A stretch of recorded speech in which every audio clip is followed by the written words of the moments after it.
Hey students, it's Dr. Moore. We're going to go over some other interesting model specifications that we see often in the literature.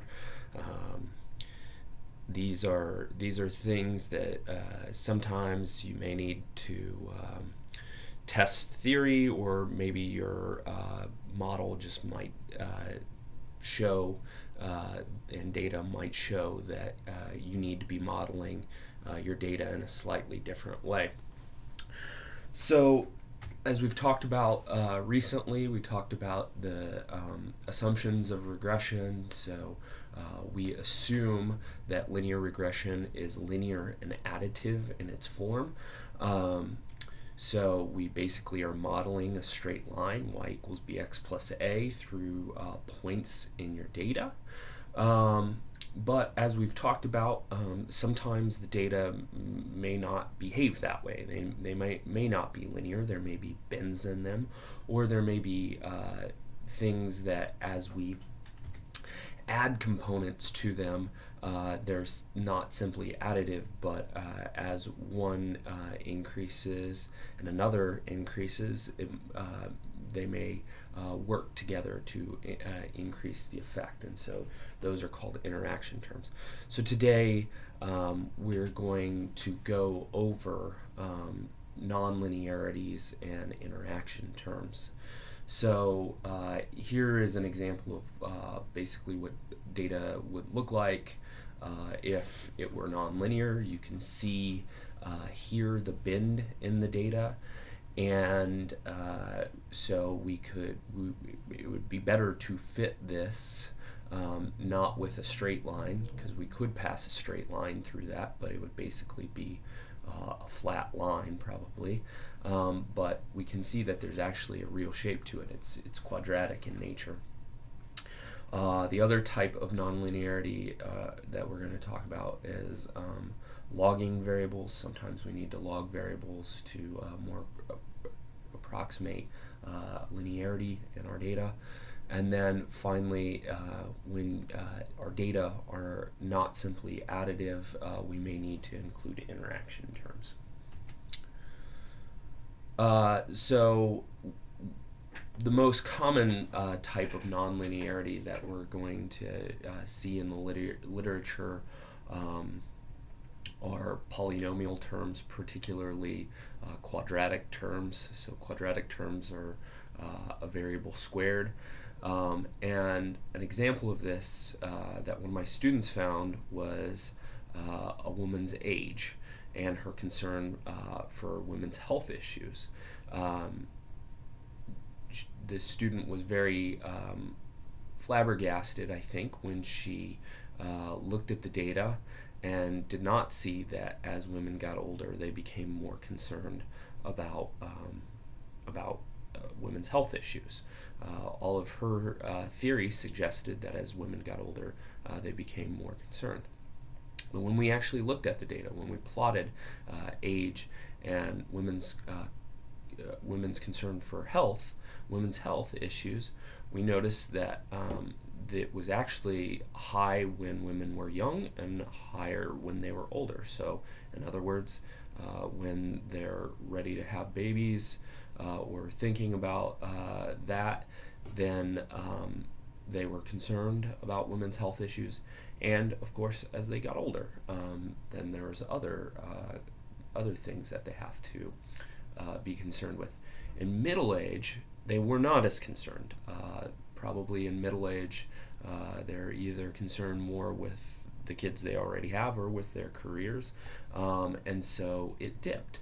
And so when we plotted or when we modeled not just women's concern as modeled by her age, but also age squared, we saw that age was a significant predictor of women's health concerns, or concern about women's health issues.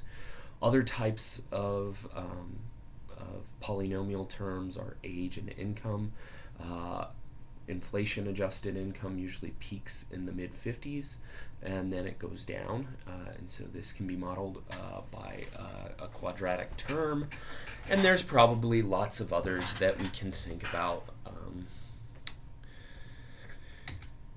So when we say quadratic term, we are meaning beta 2 when we square the x. So the x squared is the quadratic or second order term. It's created by squaring your x, just going into transform, that transform command in SPSS, and squaring your variable. That will give you that variable squared. So a positive beta 2 or a positive coefficient on that quadratic term is saying that the curve is upward curving, like you see with the bend at the top.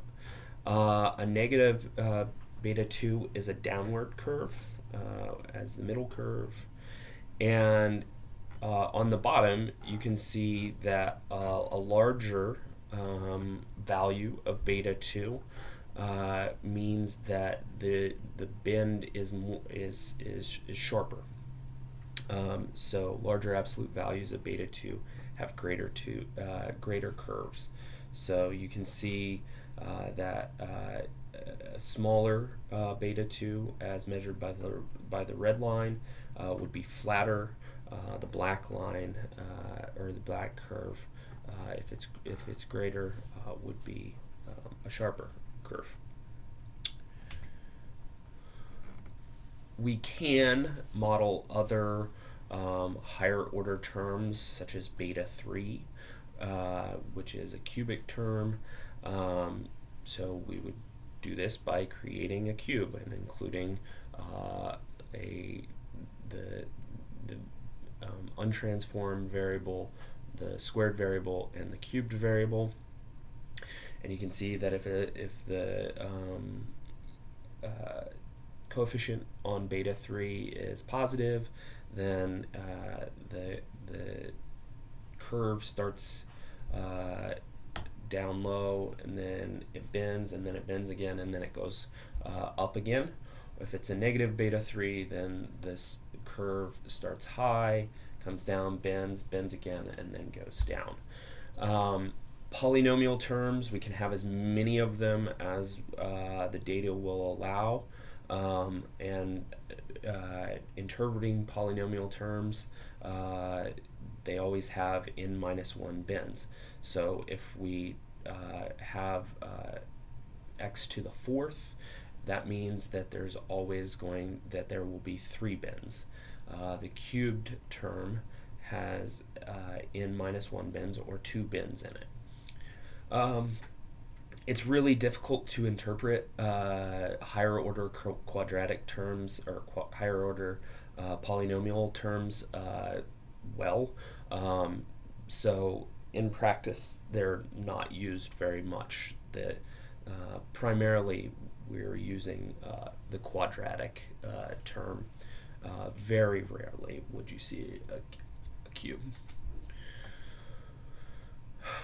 Some other nonlinearities that are very common in the data are when the data bend but they don't curve back around, like the quadratic terms. And so an example of this in actual data is a person's income. As we get older, our income rises most quickly in our early 20s and 30s, and then it begins to level off in our 40s and 50s. Keep that in mind for your budgeting. Get into good budgeting practices early in life, because your income's not going to rise as much in your 40s and 50s, and so you can't be bailed out by just getting a raise. But I digress. When it comes to modeling income and age, we need to transform it because income and age do not go together in a linear way. And so the way the literature often transforms it is to use the natural log. And what the natural log does is it just flattens the data, and it's very easy to interpret. So a log transformation is, you don't interpret it in terms of the individual units, but in terms of 1% change. Typically, that's the way we do it. So if you log your data, you could just go to transform, multiply it by the natural log, and then the interpretation of the beta coefficient is that a 1% change in x1 leads to a beta 1 change in y. So note that x is no longer in the original units, but it basically approximates, the calculus approximation is that that it would be approximately a 1% change in x1 leads to a beta change in y. This is important in applied econometric analysis and tax analysis because if you take the natural log of x and the natural log of y, that is a partial elasticity. So if you need like price elasticity, you take the log of the price and the log of the change in demand, and you get price elasticity. So how do we do this in SPSS? First, we transform the variable. You should all know how to do this from Recode. If you need a example of how to do this, go back to your Recode lecture and go to transform, under the transform heading, compute variable. Then you need to enter a new name for your target variable and enter the appropriate transformation. So in this case, the transformation would be compute variable age squared would just be age times age. Click OK. SPSS has calculated it, and now you can use it to do a regression. So let's say we want to model the number of hours of TV watched by age and age squared. We would just go to linear regression, age and age squared, put them in there, click OK, and we can see that the model explains 2.4% of the variance. The ANOVA is significant. The age of the respondent is not significant, that individual term is, but age squared is significant. And so the squared term is positive, so that means as people watch, or as people age, they watch more and more TV. So that's cool. But there might be other variables that may also influence the relationship, and so you need to do a variable or a literature review to see what other variables need to be included in your model. That's just a little toy model that we're doing to play with. Some thoughts on these nonlinearities and these transformation. Look, guys, there are lots of transformations. You can square transformations, you can take it to the 2/3 power, you can take it to whatever power you can think of. but that does not necessarily mean that you should. And so don't go around transforming all of your data just so that you have high R squareds. That is not the point of transformations. The transformation should be guided first by theory, and second of all, when you're testing the assumptions of your regression, if you see a problem with the linearity of the data, then maybe that would be a cause for investigating transformations. Another concern is that non-significant additional terms, like that polynomial term, reduce model parsimony. So we previously saw that age was related to TV hours watched when we did linear regression earlier. How much value does it add to throw age and h squared in there? Not a whole lot, perhaps, if all we're able to say is that, yes, TV hours seems to be related to age. Second, squared terms have multicollinearity, and so they can inflate your variances, which may lead to non-significance of both terms. So check multicollinearity when you're doing it. Just because you have high multicollinearity may not indicate that you don't need an interaction term, but just know that having multiple polynomial terms in there is almost certainly likely to lead to multicollinearity. And finally, transformations are hard to interpret substantively, so don't use them unless you have a really good reason for doing them. The one exception, of course, is the log transformation, used extensively in econometric analysis, and it's pretty easy to interpret, so it's a good transformation to commit to memory. Another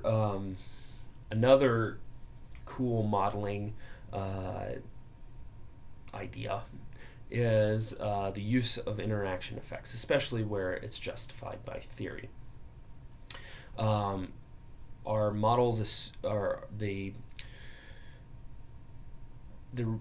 ordinary least squared regression is going to assume that the model is linear and additive, but in a lot of cases, a lot of things are not completely additive in nature.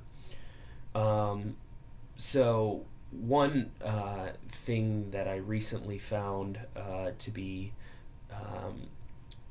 have an interaction effect was spending on elections administration and the partisanship of the county, primarily spending in the United States on elections is at the county level, and so the county commissions are the ones that decide who or how much to spend on elections administration.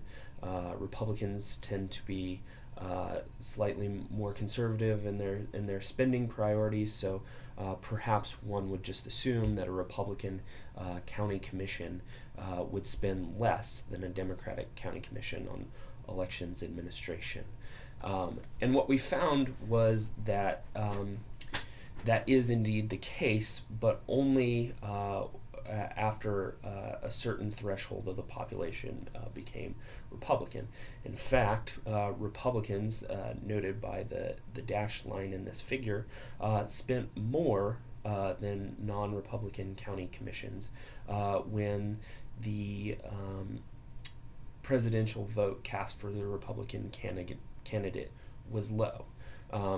So there are whole theories in political science about why this may or may not be the case. We document those theories in our paper, but what we find is that indeed the to get a true picture of spending on elections administration, we had to interact the county commission with the partisanship of the county. So interaction effects, put simply, models without interaction effects are like the figure at the top. We have two variables, independent variables A and B. They influence variable C. So in the previous example, we may have the county commission that may influence the amount spent on elections administration, and we have variable B that may influence the amount spent on elections administration. Those may operate separately, or they might operate together. And so to model, so separately is shown in the top figure. In the bottom figure, we have what would be known as an interaction effect or an indirect effect. Another example of an indirect effect would be high-income communities may have higher school spending, and especially when the average age of children is low. So high-income communities are going to have high school spending. Communities with children in the school years are likely to spend more on schools, and it's going to be especially high when you have high-income communities with lots of kids in the school age. So we have interaction effects. Interaction effects with two continuous variables are easy to model. We just multiply x1 and x2, again using the transform command in SPSS. Now it's easy to do and to see, is there an interaction effect, but it's hard to say which variable causes the indirect effect, except perhaps in the when you have a theoretical reason to say that, say it one way or the other. But a statistically significant result on that interaction effect does tell us that a relationship exists between A and B that is influencing the dependent variable beyond just those individual effects of A and B alone. When it comes to interpreting interaction effects, the value depends on both the direct and indirect effects. So a negative interaction term means that both x1 and x2 increase the value of, let me say that again. A negative interaction term, as both x1 and x2 increase, then the value of y declines. Or a positive interaction term between x1 and x2 means that they're multiplying the effect of each other.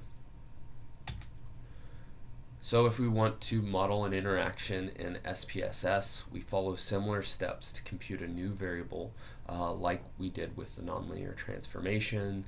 We go to transform, compute variable, enter the name of the target variable and click OK, and then just put your new variable into the regression. So we could do this with a variable like age and gender. So maybe it's not just about the age of the person, but the gender of the person and the amount of TV that they watch. So let's go here to SPSS, go to transform, compute variable, and let's go age gender. Take age times sex.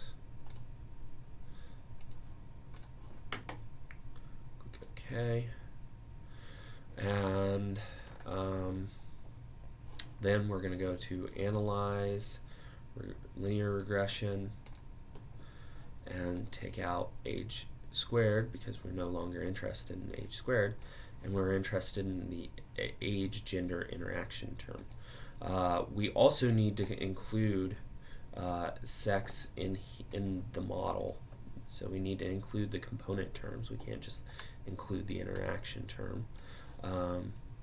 So the individual component terms are age of respondent, respondent's sex, and then age interacted with sex, or age times gender. Click OK. And again, we see that the adjusted R squared isn't particularly good, 0.025, so 2.5% of the variance is explained by the model. The ANOVA is significant, so that is good. The age of the respondent is not significant in this model, and the respondent's sex is no longer significant as well, but the age times the sex is significant, at least at 0.1. So it's difficult to say what that really means. Probably what that means is that age is significant, respondent's sex is significant, but the interaction term itself it's not below 0.05. So, and since the component terms are not significant, at least one of them isn't significant, I'm going to go ahead and say that probably a better fitting model would just be age and sex by itself without the interaction term. So we go back here, we go to age of respondent and times the respondent's sex. Adjusted R squared goes down a little bit, not a whole lot, but here we see that age is significant, as we had known before. Respondent's sex is not quite significant. So what that probably indicates is that up here we had multicollinearity going on between age of respondents and age times gender, and primarily the interaction term was probably just being driven by the age of the respondent. So so this is not a particularly good model to include an interaction term. Really, you have to be guided by theory a lot of the time to detect a significant interaction term. I noted the multicollinearity of interaction terms. The literature suggests that you mean center the component variables. There's other literature out there that says that mean centering does nothing. Really, I've never found that mean centering really helps, but that's what the literature suggests. When it comes to interaction terms, you can do interactions with quadratic terms. They're even more confusing than quadratic terms on their own, but it is theoretically possible. So when it comes to doing interaction terms, some cautions. They're often not significant because those direct effects dominate, just like we saw with age times sex. Really, the main effect was coming from age. So be careful trying to interpret them. Interpreting interactions is difficult, often because of relevant ranges of the interaction terms. So what we found with the spending on election administration is that really the only significant difference is between Democrats and Republicans in North Carolina and how much they spend on election administration was when the percentage of the electorate was highly partisan, and so in that case, then the two parties differed in how they spent on elections administration, but most of the time they spend a non-significant, statistically significant difference. When it comes to interaction terms, they're even more difficult to interpret with lots of categorical variables, and they're difficult to interpret in generalized linear models. If you want to know how to do that, see the UCLA Stats web pages. And so bottom line is, you're probably asking yourself, well, Dr. Moore, how do I know whether to square or interact terms? I would say first, use theory and previous literature. If you see interaction terms in the previous literature or higher order terms, you should probably think about including them. And then also look at your test of assumptions and see if it makes sense according to your theory. When it came to the age and women's health issues, that is theoretically very, very accurate. We would expect women to have more of an interest in women's health issues at the extremes of the age distribution.